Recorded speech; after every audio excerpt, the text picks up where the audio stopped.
एक गांव था, उत्तर प्रदेश का मान लेते हैं, एक गांव था, वहां पे एक बड़े जमींदार थे, के बड़े जमींदार मतलब पहले के जमाने के राजा, छोटे टाइप के राजा के, पोर्टेबल राजा जमींदार, ठीक है।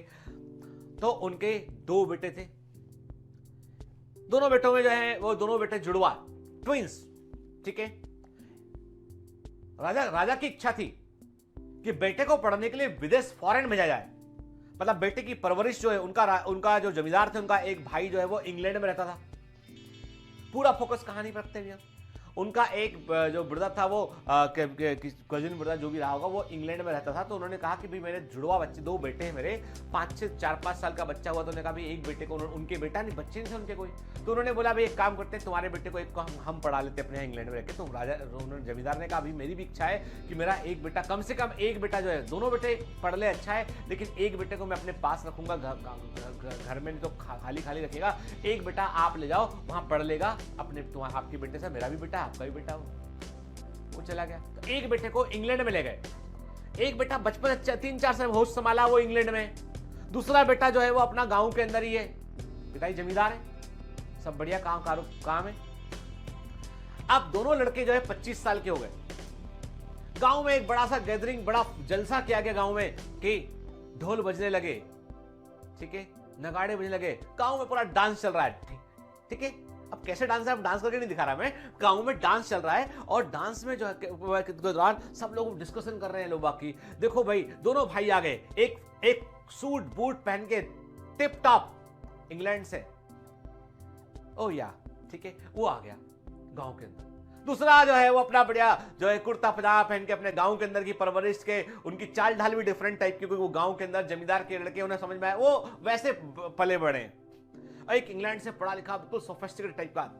अब दोनों बेटे जो है बैठे हुए हैं, दोनों ट्विंस थे, पता है आपको, कहानी की शुरुआत में बोल दिया था, दोनों को बैठा रखा। अब गांव के लोगों ने बोला जमींदार साहब आपकी तो उम्र अब थोड़ी ज्यादा हो चुकी है, अब ये है कि अगला आपके बाद वारिस कौन होगा, ये बताओ कि दोनों में से इस गांव की व्यवस्था को कौन संभालेगा।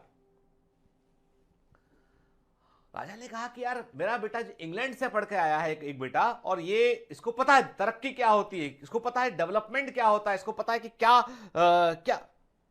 करना चाहिए गांव के लिए।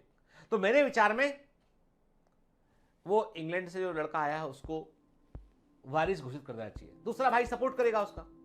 गांव के बड़े बुजुर्गों ने बोला नहीं साहब, ये जो दूसरा वाला बेटा है आपका, वो बचपन से गांव में रहा है, इसको मिलना चाहिए विरासत। पहले के जमाने में विरासत को लेकर युद्ध लड़े गए भाई, दोनों भाई में मुकाबला शुरू हुआ। अब मुकाबला क्या किया भाई, गांव में के लोग समझदार थे, गांव के लोगों ने बोला एक काम करते हैं, दोनों बेटों में हम जो है एक कंपटीशन करते हैं, दोनों मिलके वो ये करते, दोनों को हम जो है वो एक कमरे में अलग अलग, दोनों को हम अलग अलग घर में, 2 अलग अलग घर में बंद कर देते हैं, उसमें खाने पीने का सामान रख देंगे, जो बेसिक जो होता है ना घरों में सामान सब प्रेजेंट रहेगा उसके अंदर। और दोनों को बोलेंगे कि तुम है ना, तुम जो है एक कॉपी दे रहे, कोरी कॉपी दे रहे, उस कोरी कॉपी में लिख कर लाना कि तुम गांव के लिए क्या करोगे, क्या तुम्हारे दिमाग में प्लान है, इस गांव में तुम क्या कर सकते हो, ये सब चीजें तुम लिख के लाना कॉपी में। और तुम्हें हम 10 दिन के बाद निकालेंगे बाहर, 10 दिन के बाद दोनों की कॉपी में को देखेंगे किसने अच्छा लिखा है, किसने गांव के बारे में सोचा है, गांव के बारे में क्या कौन अच्छा कर सकता है, फिर हम लोग डिसाइड कर लेंगे क्या करना है। ठीक है, मुकाबला शुरू। दोनों लड़कों को अलग अलग घर में बंद कर दिया।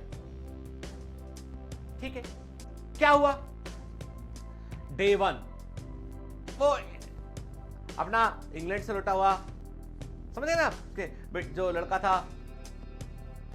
उसने बड़ा कॉपी खोला, उसने लिखा, उसने जो भी लिखना कोशिश की, फिर उससे लगा यार भूख लगी, किचन में गया, वो किचन में जाके देखा उसने, अरे क्या है। अब गांव में भी जो अरेंजमेंट था वो था, अब गांव में बर्गर पिज्जा तो डोमिनोज से बर्गर पिज्जा तो मंगा नहीं सकते गांव के अंदर, उस जमाने में स्विगी भी नहीं होता था, ना जोमेटो हुआ करता था उस जमाने में कि ऑर्डर मार दे चुपचाप से आ गया फूड। अभी क्या करना, देखा उसने गांव में अपने घर किचन में गया लड़का, आटा है, तुअर की दाल रखी हुई है, मूंग की दाल रखी है, चावल रखा हुआ है, कुछ सब्जियां रखी हुई हैं, लौकी, कद्दू, टिंडा, अरबी, आलू, हरी मिर्च, प्रबंध पूरा है, जो चाहो बना के खा लो। अब वो सोच रहा है कि मैं क्या खा लूं, क्यों, बड़ी मुसीबत है। प्रॉब्लम यह है कि आटा तो है, पर आटे को गूंथ कर रोटी कैसे बनेगी, ये तो इंग्लैंड में सीखा ही नहीं।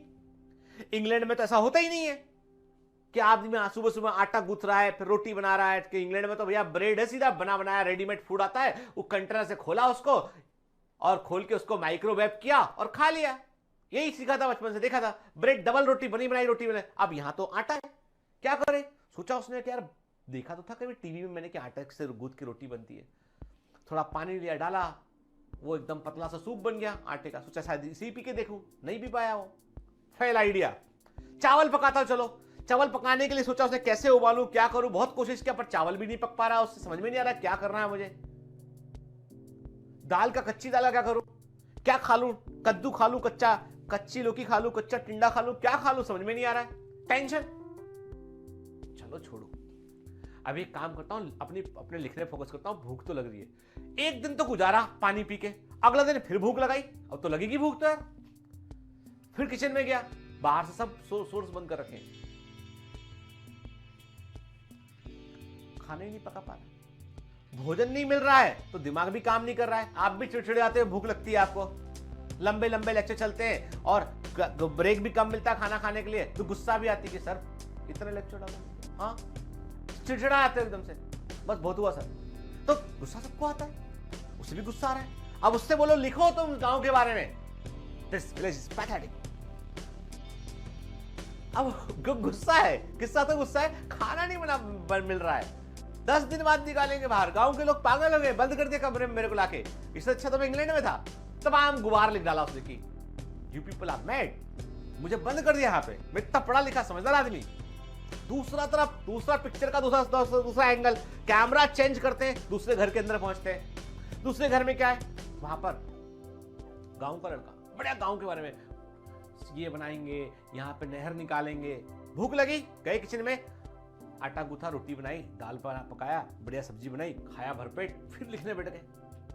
वो बढ़िया खाना, उसने माँ को देखा है बचपन से काम करते, उसे मालूम है गांव में रोटी कैसे बनती है, दाल कैसे बनती है, सब्जी, भले ही जमींदार का लड़का था, काम तो होते देखा उसने, बना लिया उसने। 10 दिन बाद दोनों को बाहर निकाला, एक दुबला पतला हो गया, गुस्से से बाहर निकला, कह रहे कुछ खाने दे दो, ब्रेड दे, कुछ तो दे दो, कहीं से लाके टमाटर ला के दे दो कम से कम। दूसरा वाला कॉपी भर के बाहर निकला, पहले वाली कॉपी खाली थी, दूसरे वाली कॉपी में भरा हुआ था पूरा। गांव के लोग बड़े खुश हुए। पहले वाला लड़का जो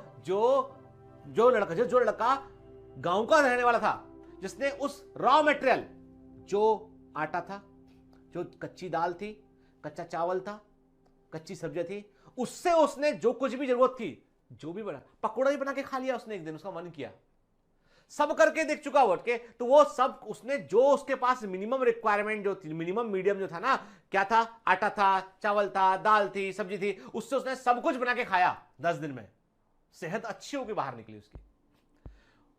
मिनिमल मीडियम में ग्रो किया, प्रोटोट्रॉफ है। और दूसरा वाला जिसमें हो गया म्यूटेशन, इंग्लैंड ले गए, रोटी पकते नहीं देखी, सब्जी पकाते नहीं देखा, चावल बनते नहीं देखा, दाल पकाना आता नहीं है, मसालों को करना क्या ये भी नहीं आता है, सबसे इंफॉर्मेशन डिलीट थी दिमाग से उसके, तो वो सब कुछ होने के बावजूद वो चिड़चिड़ा हो गया, वजन कम हो गया उसका, बीमार पड़ गया, वो ऑक्सोट्रॉफ है। अब इसको गांव में जिंदा रखना है लड़के को, तो क्या करोगे भैया, आप ब्रेड सप्लाई कर दो, भैया ब्रेड खा ले, सैंडविच ककड़ी काट के ब्रेड में लगा खा ले, कम से कम कुछ तो खा। मिनिमम मीडियम के एक्स्ट्रा सप्लाई करनी पड़ेगी आपको, कंप्लीट मीडियम बोलते हैं उसको। ये कहानी है बैक्टीरिया की, समझ गए, ठीक है, इतने मजे में कहानी सुन रहे थे, ये कहानी है बैक्टीरिया की।